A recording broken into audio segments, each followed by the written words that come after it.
Assalamualaikum warahmatullahi wabarakatuh. Perkenalkan, nama saya Nur Aziza dari kelas 11 MIPA 4 nomor urut 17 NIS 141. Pada kesempatan kali ini saya akan melakukan praktikum terkait penerapan sifat koligatif larutan dalam pembuatan es krim. Perlu diketahui, sifat koligatif larutan adalah sifat-sifat larutan yang tidak bergantung pada jenis zat terlarut, tetapi hanya bergantung pada konsentrasi partikel terlarutnya. Sifat koligatif larutan dipengaruhi oleh beberapa faktor, yaitu pertama, penurunan tekanan uap jenuh, kedua, kenaikan titik didih, ketiga, penurunan titik beku, dan keempat, tekanan osmosis. Salah satu penerapan sifat koligatif adalah dalam pembuatan es krim dengan memanfaatkan penurunan titik beku. Dalam hal ini yang saya lakukan adalah pembuatan secara manual, yaitu menggunakan media yang sederhana dengan alat yang sederhana pula. Adapun tujuan dari praktikum ini yaitu untuk mengetahui sifat koligatif larutan serta membuktikan aplikasi atau penerapan dari penurunan titik beku pembuatan es krim. Adapun alat dan bahan yang dibutuhkan yaitu pertama panci, kedua baskom, ketiga sendok sayur, keempat kaleng biskuit, kelima susu cair, keenam garam, dan ketujuh es batu yang sudah dihaluskan. Selanjutnya ke langkah kerja.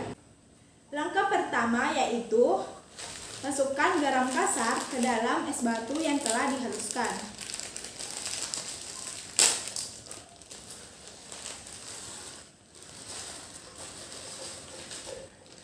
Kemudian aduk hingga rata.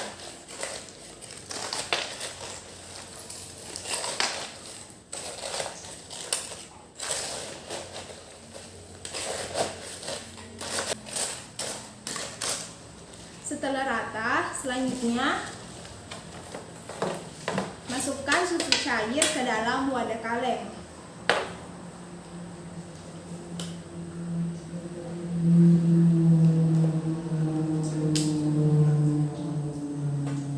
Masukkan sesuai dengan kebutuhan es krim yang ingin dibuat.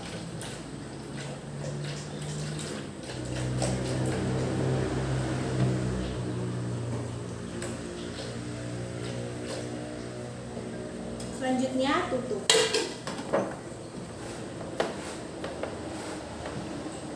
Setelah itu, masukkan wadah kaleng tadi ke dalam panci. Setelah itu, masukkan es batu yang telah dicampur dengan garam ke dalam panci tadi dengan mengelilingi wadah kaleng tersebut.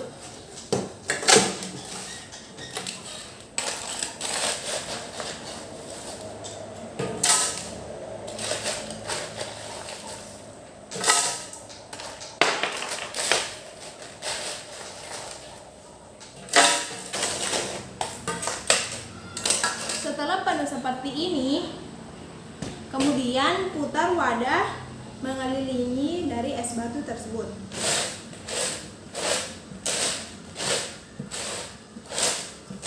Kurang lebih 15-20 menit.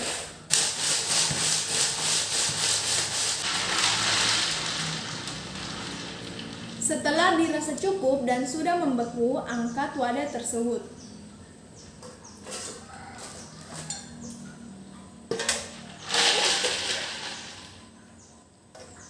Dapat dilihat pada saat pemutaran akan muncul bunga-bunga es yang mengelilingi panci.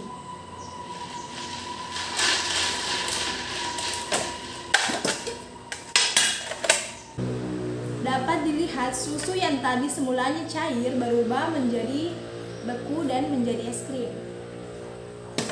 Setelah beku seperti ini, sajikan. Inilah hasil dari es krim yang telah kita buat tadi. Bagaimana adonan dapat terbentuk? Adonan es krim dalam kaleng yang terendam es batu dan air yang telah diberi garam dapat membeku seiring proses pengguncangan. Hal ini terjadi karena proses perpindahan kalor dari adonan es krim ke campuran es batu, air, dan garam. Temperatur normal campuran es dan air adalah 0 derajat Celcius, sedangkan temperatur diperlukan untuk membekukan es krim yakni lebih kecil sama dengan -3 derajat Celcius. Untuk mencapai suhu tersebut perlu ditambah garam, yang dimana garam berfungsi menurunkan titik beku larutan. Garam larut dengan es yang mencair membentuk air garam dan menurunkan temperaturnya. Selama proses ini memerlukan panas. Larutan tersebut mendapat kalor dari adonan es krim sehingga es krim memadai. Proses pengguncangan selama proses pembekuan bertujuan untuk memperkecil ukuran kristal es yang terbentuk agar es krim semakin lembut dan untuk menghasilkan busa yang seragam atau homogen. Jadi, setelah melakukan praktikum tersebut dapat disimpulkan bahwa sifat koligatif larutan adalah sifat larutan yang hanya bergantung pada jumlah partikel zat terlarut dalam larutan. Adapun sifat koligatif larutan meliputi penurunan tekanan uap, jenuh, kenaikan titik didih, penurunan titik beku, dan tekanan osmosis. Penurunan titik beku sendiri adalah perbedaan titik beku akibat partikel zat terlarut. Dalam pembuatan es krim dengan campuran es dan air dapat dilakukan dengan penambahan garam sebagai penurun titik beku larutan, sehingga terjadi proses perpindahan kalor dari adonan es krim ke campuran es batu, air, dan garam. Sekian dan terima kasih. Wassalamualaikum warahmatullahi wabarakatuh.